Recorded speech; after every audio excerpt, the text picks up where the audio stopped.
A legendary circuit, a paddock that shows its age, and a few F1 wags feeling a deep connection to Brazil. Interlagos delivers erratic weather, passionate fans, and a warmth you only get here. Raw, loud, unfiltered. This is our 2025 São Paulo GP season recap. Interlagos is revered for its racing history, but the paddock itself tells a more complicated story. It is narrow, compressed. The media pen is squeezed into a tight corridor at the far end, movement constantly interrupted by foot traffic, equipment, and security. Even on calm days, it feels stretched. On busy ones, overwhelmed. Yet the energy never fades. On Saturday and Sunday, loud samba music fills the air, joined by dancers more commonly seen during Brazil's famous carnival. Guests are immediately pulled into the rhythm. Young, old, first-timers, veterans. The mood is infectious. Fans gather outside the paddock from early morning, pressing against the barriers for any glimpse of drivers or guests. In response, organizers have expanded VIP facilities significantly in recent years, not because demand is new, but because expectations have changed. Brazil has always loved Formula One. What's different now is the scale.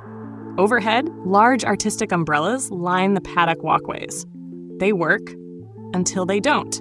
When rain arrives, water pools unseen before spilling suddenly onto guests below. A reminder that here, beauty and practicality don't always align. Access remains difficult. Traffic is heavy for general visitors, while drivers and VIPs move under police escort and blocked lanes, a necessary precaution in a country where past incidents still shape behavior. Security is visible, structured, and taken seriously. Despite it all, the paddock feels alive. This is a weekend for pure racing fans. Ayrton Senna's presence is everywhere. Drivers pause. Some make quiet visits to his grave, including Kimi Antonelli, paying respect to a figure who defines this circuit more than any modern upgrade ever could. Sebastian Vettel is present as well, continuing his environmental work focused on rainforest preservation, a cause that resonates deeply in Brazil. Bernie Ecclestone appears as he often does here.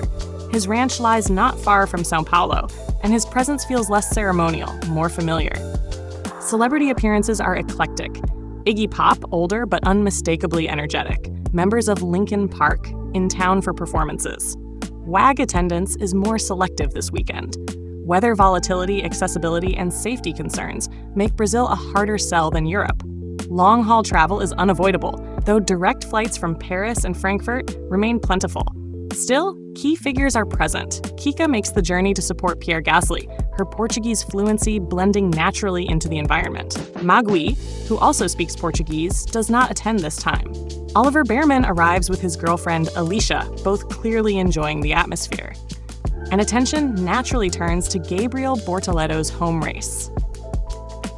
His girlfriend Isabella is present throughout the weekend, wearing a cap in Brazil's national colors.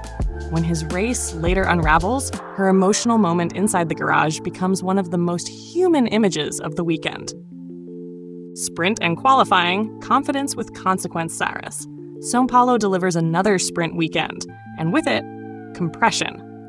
Saturday begins with intensity. The sprint race confirms Lando Norris's command of the circuit.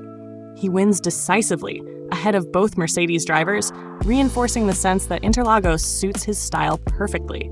Max Verstappen follows in fourth, staying within reach, while Oscar Piastri's difficult run continues. Eliminated from the sprint without points, his frustration is visible. Midway through the sprint, a shock moment hits Brazil, and the paddock. In tricky wet conditions, Gabriel Bortoleto suffers a heavy impact, launched into the barriers. The crash is violent, the silence immediate. Thankfully, he climbs out unharmed, a reminder of how far modern Formula One safety has come. Inside the garage, the emotional impact is clear. Shock, disbelief, then worry. His girlfriend's reaction mirrors the moment, unfolding in seconds. But there is no time to dwell. The compressed schedule demands instant refocus as attention turns to qualifying. Once again, Norris asserts authority. This is his track. Behind him, Kimi Antonelli impresses with a strong second-row performance, while Charles Leclerc secures third. Piastri recovers positions, but only to fourth, still unable to match his teammate. All signs point to Lando Norris holding the upper hand this weekend, not only over Oscar Piastri, but over Max Verstappen as well. Sunday, chaos managed and control asserted.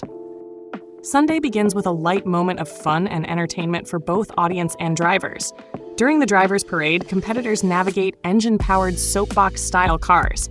Playful, unreliable, and clearly inspired by Miami's Lego spectacle earlier in the season.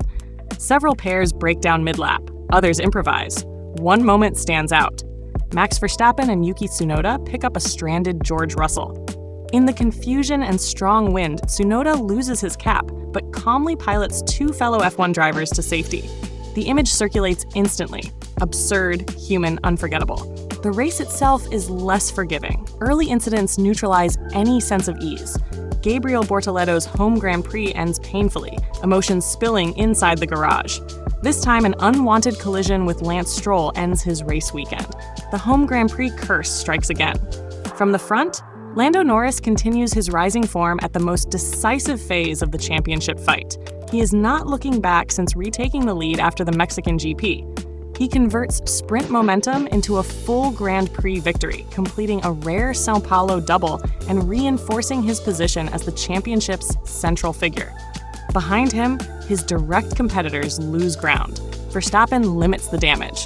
The RB21 is simply not suited to Interlagos this time. Still, he manages to claw back points relative to Piastri, an important detail as the title fight tightens. For Oscar Piastri, the situation grows more concerning. He recovers a few points, but his series of underperformances continues, with no immediate solution in sight.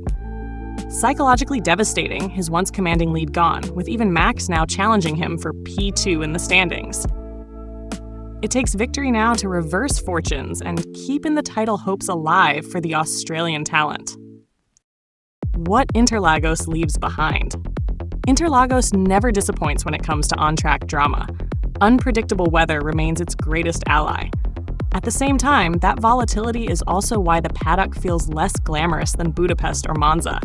The infrastructure is functional rather than polished, and the atmosphere is shaped by its fans and many VIP guests rather than modern facilities. What Brazil lacks in shine, it more than compensates for in passion. Few places match the knowledge, noise, and dedication of Brazilian fans, true motorsport supporters, rooted in legacy and tradition. From heritage and history, Formula One now moves into a completely different environment as glitz and glamour take over in full force. Next stop, Las Vegas. Join us next time as we continue our season-long review so you are ready for the new season.